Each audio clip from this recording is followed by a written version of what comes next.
I think it's really hard to be a man in today's world. I don't think we have really good role models around what masculinity actually is. When we look at our politicians and our social leaders, I think a lot of them aren't really demonstrating good, grown-up, grounded masculinity. I think a lot of them are acting very childish, very selfish. Because masculinity isn't about domineering and crushing your opposition, nor is it about swaggering, fake confidence, and selfishness. No, I think masculinity is something very different. And we as a society are struggling to define what masculinity is in the light of changing gender roles, changing social structures, changing family structures. The work environment isn't what it used to be. You cannot define being a man based on being a breadwinner and a sole provider for your family because that really isn't an option anymore. So how do we redefine what masculinity is when facing a world where all the old definitions have started to fall by the wayside, and we're not seeing men step up to the plate and demonstrate healthy, vibrant masculinity well? Because ultimately, being a man has nothing to do with your body,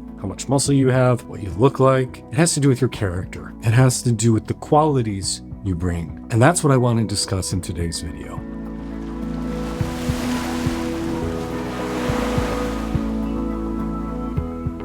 So greetings everyone, my name is Kaelan. Let's start off with the elephant in the room, which is so many people view masculinity as an external presentation. It's a sort of chutzpah, it's a type of charisma, it's a type of machismo. It's this idea of swaggering and strutting and dominating someone else, putting them in their place, breaking them down, crushing the opposition. It's about having big muscles, a big car, a big dick, a big paycheck, a big career, and showing people how you are the boss. And you can look at any industry and see examples of this, whether we look at politics or we look at social media culture, we look at sports and entertainment. But from my view, I don't actually think any of that actually has to do with real masculinity. I think all of that is a little bit of role playing. It's a little bit of a performance, often coming from feeling genuinely insecure, not feeling like you are really grounded in your maleness. And I'm going to be real with you guys. If you've watched my channel for a while, you know that I have had quite my own journey with seeking external validation regarding my masculinity. That I've invested a lot of time and energy in cultivating a more masculine physique, or making my dick bigger, or doing these things that I feel will make me feel more accepted in the eyes of society when I look in the mirror. But I recognize where that comes from is trauma. I was bullied relentlessly as a kid for not being masculine enough, not being man enough, not being capable enough. And so it became a form of protection. It became a way for me to armor up, to say, hey, you're not going to be picked on anymore. No one's going to challenge you. No one's going to make fun of you for not being man enough. And now at this point, having gotten to live on both sides, where most people see me as a pretty physically masculine presenting dude, I don't necessarily think that those are the qualities that make a man a man. I really do believe that it's our internal things that grant us true grounded masculinity. And the external stuff, it matters and it doesn't. I think the internal qualities are far more important. And this is also just me acknowledging that I am still on my own journey. I am not perfect with any of this. All the things we're discussing today, I am still a work in progress, and I am full of contradictions just like all of us are. The first item on the list is strength. Now, men are known as being strong. And of course, there is a physical component of that. When you see someone walking down the street who looks like they can lift something heavy or look like they can defend you, there is a sense of security that comes with that. There's a sense of pride that they're going to be able to take care of you and protect you, or that you can take care and protect other people. But ultimately, some of the very strongest people I know are not people who can bench press a certain amount or run a certain distance. Because I believe that true strength is an internal quality. True strength is the ability to do something very difficult, to endure in challenging situations, to be resolute in what you know to be right, and to get up night after night to take care of your sick partner, or to take care of your new child, or your ailing parent. True strength is standing up for those who are downtrodden, standing up for those who cannot defend themselves. I think we need to redefine strength away from something external and something very internal in regards to character. Similarly, let's talk about power.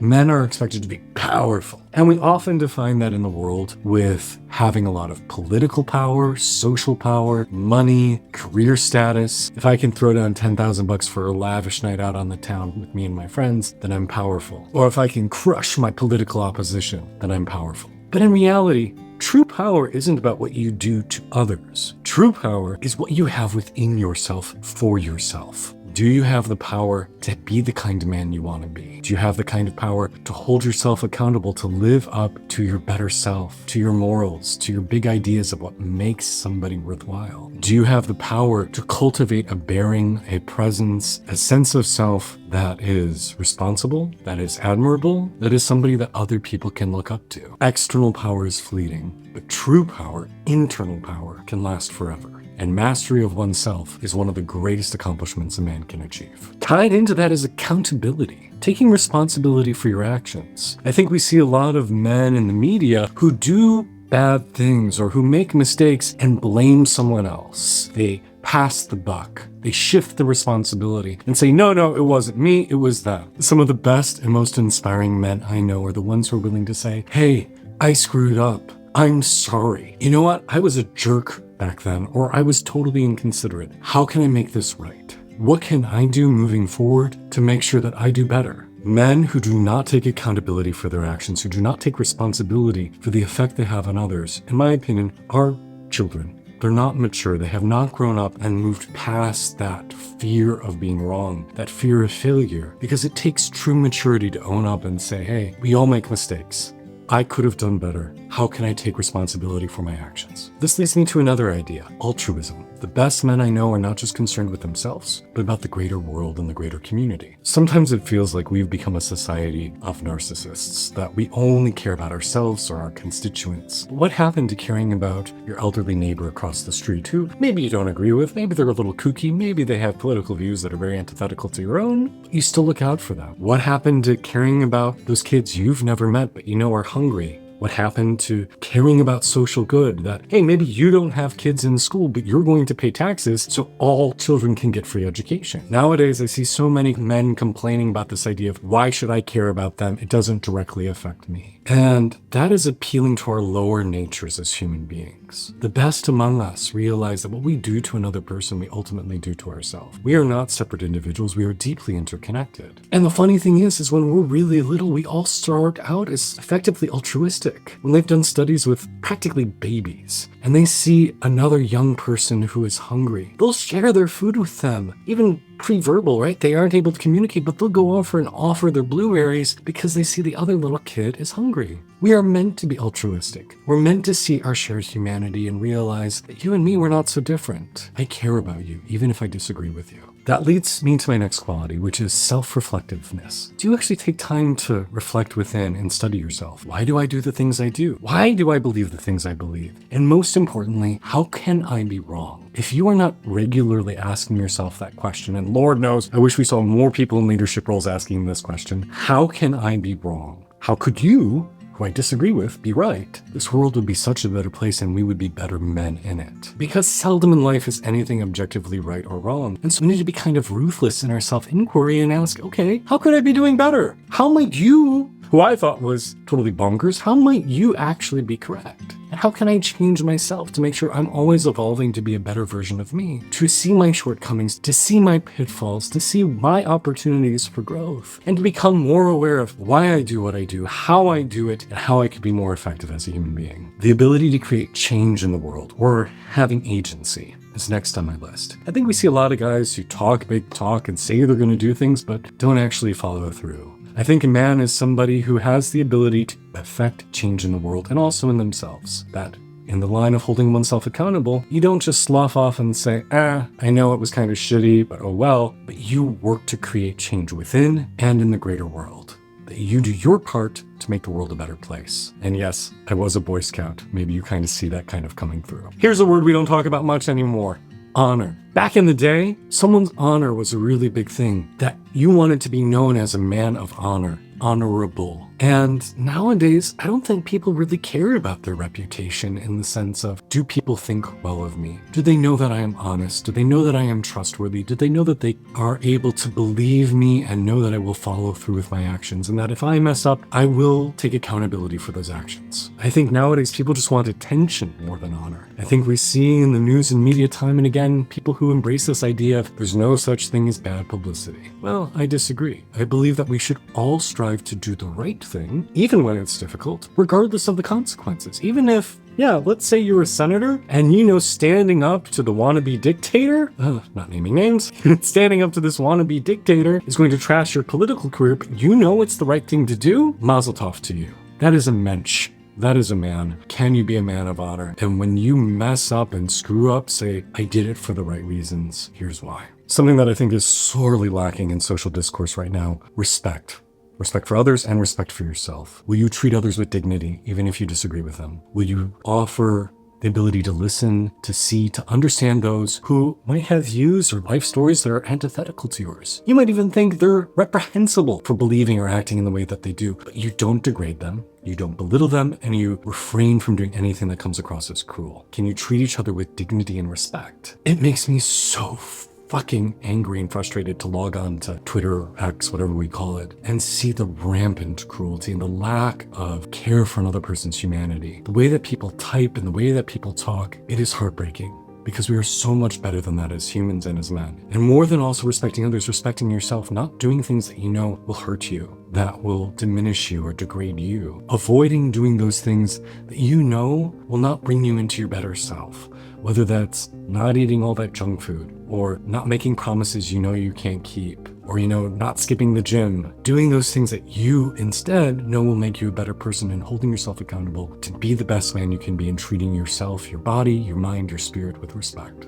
Going one step further with this idea of respect is kindness. It breaks my heart that nowadays many men view kindness as a weakness. In reality, kindness is one of our greatest strengths. It costs so little, but it gives so much in return, because universally, the most powerful, most masculine men I've known in my life have often also been the kindest men. And actually, research shows that if you want to find the most intelligent person in any room, look for the kindest person. And here's why. Our base instinct, our animal brain, operates from fear. And so when you encounter something you don't understand or you dislike, it's very easy to go into fear mode, move into fight or flight, and then respond really negatively towards that source of irritation. Insult them, run away, badger them. Instead, you have to engage your higher mind to understand, why do they think the way they do? Why do they behave this way? How can I have empathy for where they come from? Because maybe had I lived their life, I would be feeling similarly. And through that process of discernment, we realize we can treat them with kindness. Our instinct isn't to respond with generosity of spirit and kindness when facing difficult situations. It takes pausing,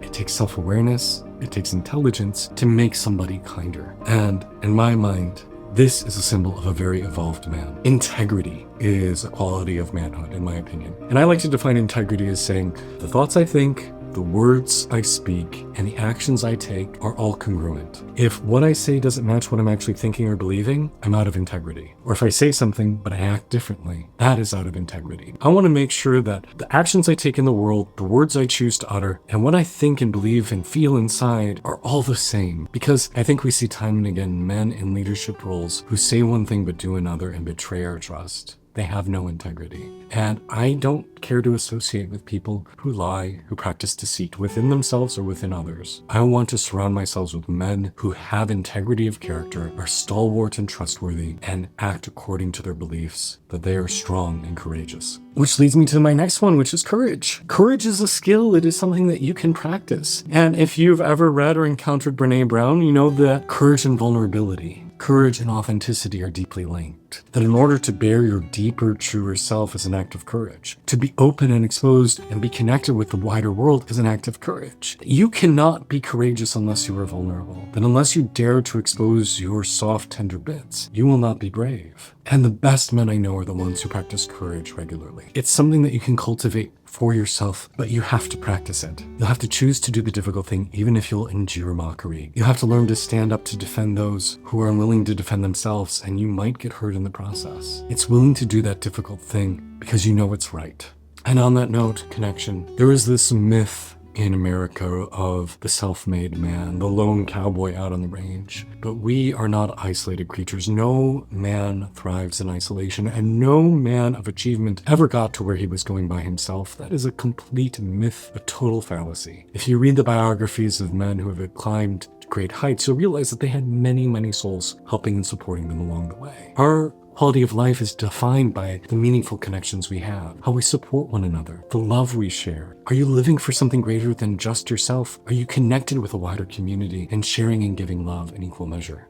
Are you emotionally aware of what's going on? Too many young boys are told to shove down their emotions. Don't cry. Don't show your feelings. And that makes us crippled as we mature. Real men are aware of what's going on. They realize when they get angry. They realize when they're hurt. And then from that awareness, they're able to communicate what they need. They're able to modulate their emotions so they don't throw that plate against the wall, but instead take a couple deep breaths, step out of the room, go for a walk, reflect on their feelings. A good man has the ability to become aware of his emotions and modulate them based on the situation, rather than throwing a tantrum or shitting all over and blaming someone else. And finally, the last quality that I think defines masculinity today is humility. It's something that's completely undervalued. And, with all these things, right, I'm still on my own journey with it. I am not perfect with it.